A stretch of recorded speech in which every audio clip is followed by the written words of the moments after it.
All righty. All right. That was a fun one. That's good. Eli, NFL trade deadline is this Tuesday. Are there any trades that ManningCast is looking to make? Oh, yeah. 100%. We're trading. I think it's official. We're trading Peyton for Charles Barkley. It's happened. So Chuck is coming in. He's going to be full-time. Peyton's out. Maybe we'll bring in Peyton to be a guest or something, but Chuck's in. Is he going to be offering betting advice during those segments, you think? I don't think so. I think as a full-time broadcaster, announcer, I don't think you could be talking about the betting segments. But with Chuck, you never know. He's got his own rules. That's why you like him. I doubt he's not leaving any voice memos and long messages, and so that's good. And I think it'll be more fun. You shut off your fax machine tonight. What's more annoying, the sound of an incoming fax or one of Peyton's voice memos? Peyton's, the text. I can just tell when Peyton's texting me, or because it's like the voice memos are like ding, ding, ding, ding. And it's like 5 of them in a row, and there's just 5 voice memos. I'm like, can you put them all together in one long voice memo? Why do you have to send 5 different ones? He's always like, oh yeah, and I forgot to say this. Oh yeah, I meant to say this. And it's like, hey, and then like the third one or fourth one's like, not even on the subject about the game. It's just a voice memo about something else he wants me to do. So the fax machine, I wish he could fax over kind of his notes that he takes instead of leaving the voice memo. If he could just fax over like everything written down, one spot, sheet of paper, it's already there. I don't have to worry about printing it later. That would be that'd be very convenient. So yeah, he's just annoying. Eli, folks were loving the casual and approachable button down tonight on the show. Thank you. Does this mean the quarter zip is on the bench for the rest of the ManningCast season? No, the quarter zip's still in play, but I got this shirt the other day, a little flag and anthem, and it looked good, and so I said, you know what, I think that's a ManningCast shirt. I think I can wear that on the show. It's got some thickness to it, but it looked sharp. Tried it on, fit great. I'm like, this is definitely gonna work, and but hey, quarter zip's gonna come back. It's just kind of how you're feeling that day, and so I like to shake it up a little bit. Speaking of fashion, Baker Mayfield was on the show and he praised cargo pants as one of his favorite parts of playing Gus Swayze on the Undercovers. Are you a big cargo pants guy? Not a big cargo pants guy. I do like pockets. Like I like my pockets. Stuff goes in them. You got your wallet or your cell phone. Have different things you can carry. I got a lot of kids. They're always asking me to carry something, but I don't need that much of a pocket. I don't need like something taking over my whole leg on both sides to fill that up, because it's like one of those deals. If you have pockets, you're going to fill it up with stuff. Then you start throwing other things in there and water bottles, and it's going to start walking and it's hitting you and it's knocking over other things. So I just like to keep the amount of pockets to a minimal amount, just so I don't have to carry that much. Eli, if you had to play a position on scout team defense like Baker did in Carolina, what would you play?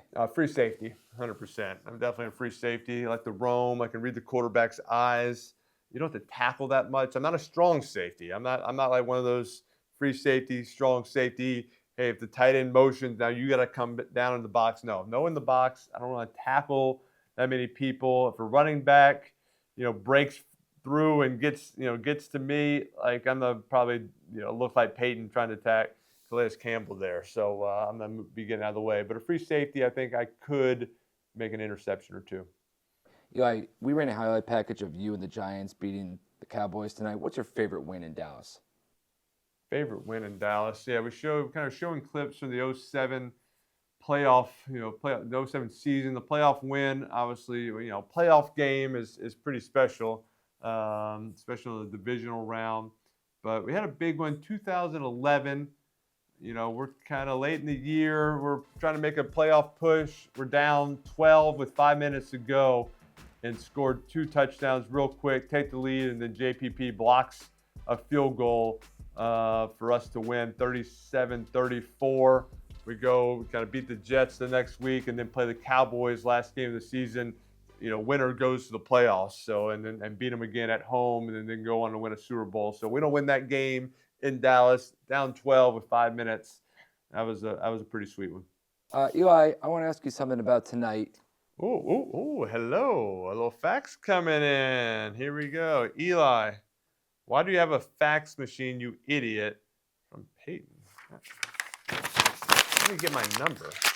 But now that I know he has my number, I'm requesting only faxes from Peyton. No more voice memos. So it was worth getting that rude fax from him because now he's going to have to fax me everything. Eli, Peyton said that during halftime he'd go to the bathroom, eat something, but he didn't really make any adjustments. What do you typically do during halftime? Well, first off, I'm going to tell you an adjustment Peyton has made during halftime. Early in the years of doing ManningCast, he used to sit right there in the same spot and eat a big chicken parm sandwich. And as I'm sitting there just having to watch him, there was nowhere for me to go. I had to watch the TV. We're recording him just devouring a chicken parm sandwich, getting meat sauce all over his hands and his face. And then so I didn't know we were recording it, and we brought it up on the show, and I showed it, and so now he doesn't do that. So he made an adjustment and left. I just I kind of stay in my same spot. I don't like to get up. Just kind of go over my notes, go for the second half, and then we're gonna have Chuck, so I wanted to go over my questions there and just kind of get mentally ready for the second half. But I don't like to leave and get all flustered. Just kind of stay in there and get dialed in. Eli, you did a segment with Charles Barkley tonight where he had to say what he knew, which ESPN colleagues he knew. How surprised were you that he went 5 for 5? I'm not surprised with Chuck because you saw Chuck. We're showing clips of the Colts and old footage, and Chuck knows who the GM is of the Colts. He knows who the owner is. He knows Irsay. He knows all the names. So, I think Chuck is a people person. He knows everybody, and so never surprised with him. I've seen him work a room before. He knows everybody's name. He's courteous. He's delightful. He's engaging with everybody. So not surprised that he knows everybody at ESPN already. Charles normally roots for the Cardinals, but tonight he was rooting for the Cowboys because he had bet on them. What do you make of that decision by Chuck? That's aggressive. Yeah, you're like, I love the Cardinals. I played there. They're my favorite team. All this stuff. A lot of love for them. Yet I bet on the Cowboys. So, obviously he felt strongly about the Cowboys. But I just don't see. I don't think I would do that. I don't think I'd do that to my Giants, and just stay away from that game. Like if it's your home team, a team you love, you kind of played in that city, and then you just kind of go and tell the world that you bet against them. It was an aggressive play by Chuck, but that's how he rolls.